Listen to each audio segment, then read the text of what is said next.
इस ट्रैक्टर को देखो, जब यह ऐसे स्टंट परफॉर्म करता है तो इस पर जबरदस्त फोर्स लगते हैं, फिर भी इसके टायर और ट्रैक्टर एकदम ओके है। अब इस कार को देखो, जब ये ड्रिफ्टिंग करती है तो सोचो इसके आगे के टायर पर कितने जबरदस्त फोर्स लगते हैं। सबसे पहले इस टायर के ऊपर से फोर्स लग रहा है जिसको रेडियल फोर्स बोलते हैं, और यह फोर्स गाड़ी का जो वेट है वह अप्लाई कर रहा है। उसके बाद ड्रिफ्टिंग के टाइम टायर इस गाड़ी को छोड़कर इधर भागने की कोशिश करेगा, और इस फोर्स को एक्सियल फोर्स बोलते हैं, जो फिलहाल इस टायर पर पूरी पावर के साथ में लग रहा है। थोड़ा सोचो कौन इन फोर्स को हैंडल करता है। कुछ लोग बोलेंगे यहाँ पर गाड़ी के टायर में जो नट बोल्ट लगे हैं वह है। कुछ हद तक आपका आंसर सही है, लेकिन गाड़ी के टायर में बेरिंग लगे रहते हैं जो इस फोर्स को हैंडल करते हैं। अब गाड़ी के टायर के फोर्स से कई गुना ज्यादा फोर्स आता है स्टीम टरबाइन की शाफ्ट पर, जो 3000 आरपीएम की स्पीड पे रोटेट करती है। यहाँ पर जो बेरिंग यूज होते हैं वह ना ही तो आपने कभी देखे होंगे और ना ही उनका नाम सुना होगा। और यह बेरिंग स्टीम टरबाइन के अलावा बड़े बड़े कंटेनर शिप के प्रोपेलर के शाफ्ट विंड टरबाइन में भी लगे रहते हैं। अब हम धीरे धीरे इन बेरिंग को समझते हैं। बेरिंग बेसिकली दो बॉडी के बीच में लगा रहता है, जहाँ पर एक बॉडी फास्ट मूव करती है और एक रेस्ट में रहती है। तो बेरिंग यहाँ पे फ्रिक्शन को भी कम करता है, मैकेनिकली भी इनको बैलेंस करता है और इसके लोड को भी हैंडल करता है। जो आप बेरिंग देख रहे हो इसको बॉल बेरिंग बोलते हैं, और जनरली आपने इसी को देखा होगा। इसके बाहर की रिंग को आउटर रिंग बोलते हैं और अंदर की रिंग को इनर रिंग बोलते हैं। और इन दोनों के बीच में बॉल लगी रहती है, जिसको बचपन में हम सब ने बहुत निकालने की कोशिश की, लेकिन इन बॉल को होल्ड करके रखता है केस,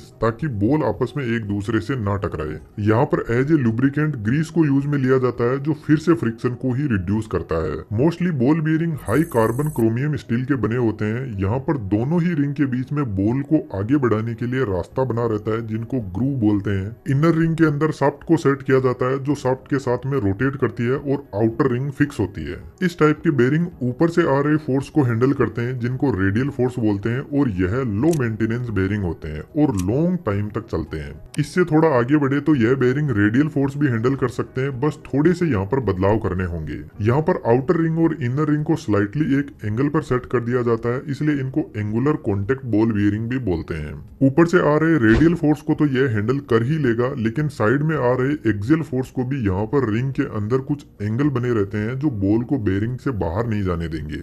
बॉल बेरिंग आपको हमारे घर में इजीली देखने को मिल जाएंगे ceiling fan, washing machine, Motors के अंदर, जो ज्यादा हाई स्पीड में ऑपरेट नहीं करते हैं। अब इनका ही एक बड़ा भाई आता है सेल्फ लाइनिंग बॉल बेरिंग। इस बेरिंग की जो आउटर रिंग होती है वह स्लाइटली स्पेरिकल होती है, और यहाँ पर ग्रूव नहीं बने रहते हैं। ग्रूव सिर्फ इनर शाफ्ट पर होते हैं, जो बॉल को होल्ड करके रखते हैं। अब हमारी जो शाफ्ट है वह हमेशा स्ट्रेट फॉरवर्ड नहीं होती है, कभी कभार वह अपना एंगल बदलती रहती है। और बेरिंग यदि थोड़ा बहुत फ्लेक्सिबल नहीं हुआ तो या तो शाफ्ट टूट जाएगी या फिर बेरिंग टूट जाएगा। तो ये बेरिंग सेल्फ अलाइन कर सकते हैं अपने आप को शाफ्ट के हिसाब से लगभग 30 डिग्री के एंगल तक। अब यहाँ पर डबल बॉल्स लगी हुई है, तो यह हाई स्पीड में भी ऑपरेट करते हैं और इनकी लोड कैरिंग कैपेसिटी भी ज्यादा बढ़ जाती है। लेकिन यह सिर्फ रेडियल फोर्स को ही हैंडल कर सकता है। साइड में से यदि कोई फोर्स लगा तो बॉल बाहर निकल जाएगी। अब इस बॉल बेरिंग की कैटेगरी में भी एक और बेरिंग आता है, जो सिर्फ एक्सियल लोड को ही हैंडल कर सकता है। सेम टू सेम ऊपर के बेरिंग जैसे ही है, लेकिन यहाँ पर इनर और आउटर रिंग कुछ इस तरीके से पहले सेट होती है, और फिर बीच में इनके बॉल्स लगी रहती है कुछ ऐसे, और शाफ्ट को कुछ ऐसे कनेक्ट करके यह बेरिंग मैक्सिमम एक्सियल लोड को हैंडल कर सकता है। अब थोड़े से पावरफुल बेरिंग की तरफ चलते हैं, जो शायद आपने नहीं देखे होंगे, और इनका नाम है roller bearing. Same to same ball bearing जैसे ही होते हैं, लेकिन यहाँ पर बॉल की जगह रोलर को काम में लिया जाता है। और रोलर को इसलिए काम में लिया जाता है क्योंकि रोलर इनर और आउटर रिंग के बीच में अपना जो कॉन्टेक्ट एरिया है उसको बढ़ा लेता है, जिससे इसकी लोड कैरिंग कैपेसिटी ज्यादा हो जाती है। यह हाई रेडियल लोड को उठा सकता है, और अच्छी बात यह है कि इनकी हाई एक्यूरेसी होती है, और हाई स्पीड पर जब ये ऑपरेट करते हैं तो ये वाइब्रेशंस को भी हैंडल कर लेते हैं, लेकिन आवाज ज्यादा करेंगे क्योंकि इनका कॉन्टेक्ट एरिया बढ़ जाता है। यह सिलेंड्रिकल रोलर बेरिंग है, जो same to same ball bearing जैसा ही है। इसके बाद में आता है स्पेरिकल रोलर बेरिंग। इसकी खास बात यह है कि एक तो इसकी लोड कैरिंग कैपेसिटी ज्यादा है, और यदि शाफ्ट थोड़ी मिस अलाइनमेंट भी है तो यह अपने एंगल को एडजस्ट करके शाफ्ट के लोड को हैंडल कर लेगा। यह भी same to same self aligning ball bearing जैसा ही है। आउटर रिंग थोड़ी स्पेरिकल होती है और इनर रिंग में ग्रूव्स बने रहते हैं। इनका ज्यादातर यूज ऑफ रोड व्हीकल जैसे थार गाड़ी, फॉर्च्यूनर, इनमें होता है, जहां पर लोड तो हेवी होता है लेकिन स्पीड ज्यादा नहीं होती। इसके अलावा जो छोटे शिप का प्रोपल्सन सिस्टम होता है वहां पर भी इनका यूज होता है।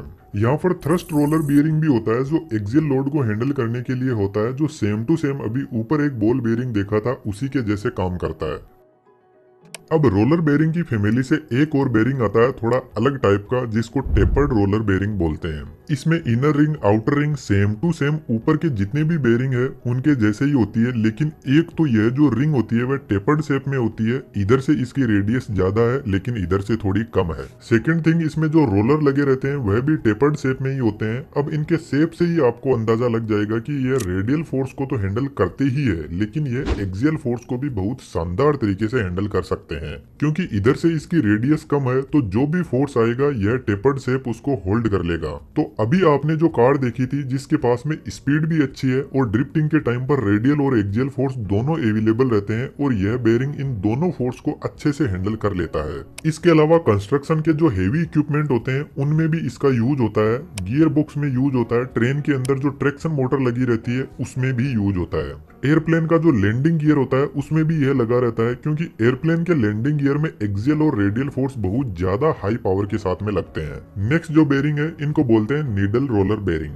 नीडल रोलर बेरिंग की लेंथ ज्यादा होती है लेकिन इसका डायमीटर बहुत कम होता है। इस बेरिंग के अंदर इनर रिंग नहीं होती है, शाफ्ट को डायरेक्ट रोलर पर ही सेट किया जाता है, जिसके पीछे एक बड़ा रीजन है। मोस्टली इन बेरिंग को उन जगहों पे यूज किया जाता है जहां पर जगह बहुत कम होती है, क्योंकि यदि आप इसके आउटर रिंग और रोलर की थिकनेस देखोगे तो बहुत कम है और ये हाई लोड को भी हैंडल कर सकते हैं, हाई स्पीड पर भी ऑपरेट कर सकते हैं और जगह भी इनको कम चाहिए। अब बात करते हैं प्लेन बेरिंग्स के बारे में। बेसिकली इनमें देखा जाए तो कोई रोलिंग एलिमेंट नहीं होता है, लेकिन फिर भी इनकी सबसे ज्यादा हाई लोड कैरिंग कैपेसिटी होती है। यह सस्ते होते हैं और कॉम्प्लेक्स मैकेनिज्म भी इनका नहीं होता है। शाफ्ट को डायरेक्ट बेरिंग के यहाँ पर सेट किया जाता है। ये मोस्टली ट्रेन का जो एक्सल होता है वहां पर यूज होते हैं।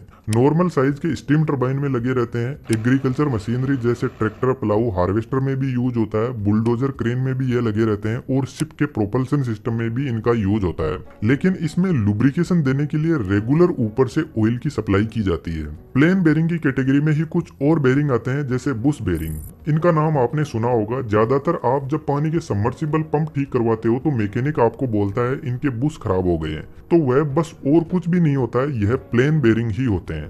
और यह कुछ इस साइज के भी होते हैं जो छोटे एप्लीकेशन जैसे टेबल फैन होता है उनमें भी यह लगे रहते हैं। अब हम बात करते हैं कुछ एक्सट्रीमली पावरफुल बेरिंग के बारे में, और जो आप बेरिंग देख रहे हो इनको बोलते हैं फ्लूइड बेरिंग।